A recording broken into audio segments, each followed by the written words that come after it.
अपना इलाज करवाने के बाद आज स्वस्थ होकर अंबाला विधायक निर्मल सिंह कांग्रेस भवन अपने साथियों से मिलने पहुंचे। कांग्रेस भवन पहुंचने पर कांग्रेस कार्यकर्ताओं ने निर्मल सिंह का जोरदार स्वागत किया।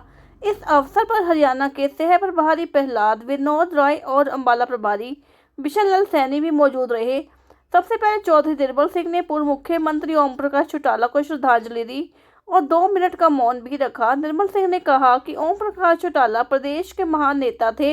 निर्मल सिंह ने कहा कि आने वाले मेयर चुनाव में कांग्रेस पार्टी बढ़ चढ़कर चुनाव लड़ेगी और जो साथी चुनाव लड़ने के इच्छुक हैं वे साथी अपना आवेदन पार्टी प्रभारी प्रहलाद विनोद राय व बिशन लाल सैनी को दे सकते हैं। चुनाव आयोग जब भी चुनाव करवाने का ऐलान करेगा, कांग्रेस पार्टी का एक एक कार्यकर्ता चुनाव लड़ेगा। उन्होंने कहा कि आज सरकारी अधिकारी राजनीतिक दबाव में विकास कार्य को रोक रहे हैं, लेकिन प्रेस के साथ ही वो आम जनता हमेशा विपक्ष को मजबूत बनाते हैं ताकि कोई भी सरकार तानाशाही ही ना कर सके।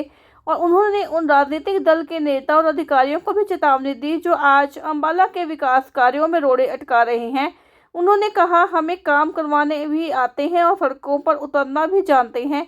उन्होंने कहा कि संसद में देश के गृह मंत्री द्वारा बाबा भीमराव अम्बेडकर जी के बारे में की गई टिप्पणी निंदनीय है। इसके विरोध में आज देश के कोने कोने में आवाज उठाई जा रही है। गृह मंत्री को भी जल्द से जल्द अपने शब्द वापस लेने चाहिए और देश की जनता से माफी मांगनी चाहिए। इस अवसर पर एक प्रस्ताव पारित किया गया कि शनिवार शाम 4 बजे कांग्रेस कार्यकर्ता गुरु रविदास बस्ती में इकट्ठा होकर देश के गृह मंत्री अमित शाह का पुतला फूंककर अपना रोष प्रदर्शन करेंगे। चर्चा तो बस आपने सुनी है, हर मुद्दे पे चर्चा हुई है। हाँ जी, यहाँ की डेवलपमेंट के कामों पर और जो सरकार का ये जो तरीका है कि पॉलिटिकली हमारे साथियों को डराना धमकाना, उसके अगेंस्ट हमने कहा कि एक बार तो वार्निंग देंगे हम।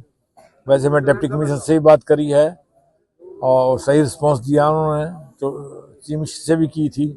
फिर भी अगर नहीं आएंगे भाई, एक बार वार्निंग देंगे, उसके बाद फिर तो हमारे पास यही धरने जल्द से जुलूस हैं, वो करेंगे। चौधरी साहब, मेयर उपचुनाव को लेकर भी चर्चाएं तेज हैं, क्या कुछ तैयारी रहेगी? क्या जी कहते हैं चुनाव होगा तो फिर तैयारी है जी। अब हमारा आज ऑब्जर्वर आया है, जो प्रार्थी हैं वो अपनी दरख्वास्तें दे लेंगे, कमेटी बना देंगे, एक आदमी को लड़ा देंगे, किसी महिला ने लड़ना है।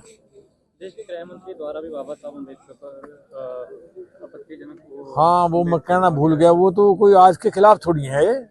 इन्होंने तो जब संविधान दिया बाबा जी ने बना के, तब भी पूरे देश में जलसे करे थे और उनका पुतला जलाया था, शव यात्रा में निकाली थी। हाँ, वो पुतला जलाया था। तो ये तो वही है, और महात्मा गांधी को तो मार दिया ना, बाकी तो किसी को क्या छुड़ाएंगे। आज की जो मीटिंग है, इसका मेन एजेंडा जो था वो पूरे प्रदेश के अंदर प्रदर्शन है बाबा साहब भीमराव अम्बेडकर जी के बारे में जो गलत बयानबाजी बीजेपी के नेताओं के द्वारा की गई, उसको लेकर के।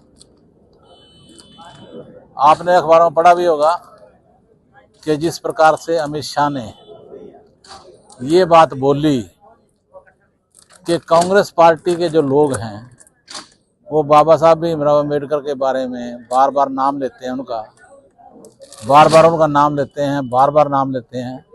अगर इतनी बार ये भगवान राम का नाम लेते तो स्वर्ग के रास्ते इनके बाद खुले होते। यानी कि वो बाबा साहब भीमराव अम्बेडकर को कुछ समझ ही नहीं रहे हैं, जबकि उसको पता होना चाहिए कि अगर आज वो विधानसभा के लोकसभा के अंदर बैठा है तो वो बाबा साहब भीमराव अम्बेडकर के संविधान की वजह से ही बैठा है, और कोई कारण नहीं है। सर, चुनाव भी आ रहे हैं, अंबाला में उपचुनाव क्यों होगा? मेयर का? हाँ, चुनाव होंगे सारे, मेयर के भी होंगे और काउंसलर के भी होंगे। वो भी अंबाला में भी हैं, यमुनानगर में भी हैं, करनाल में भी हैं, सब जगह हैं। उसके लिए भी रूपरेखा तैयार की गई है।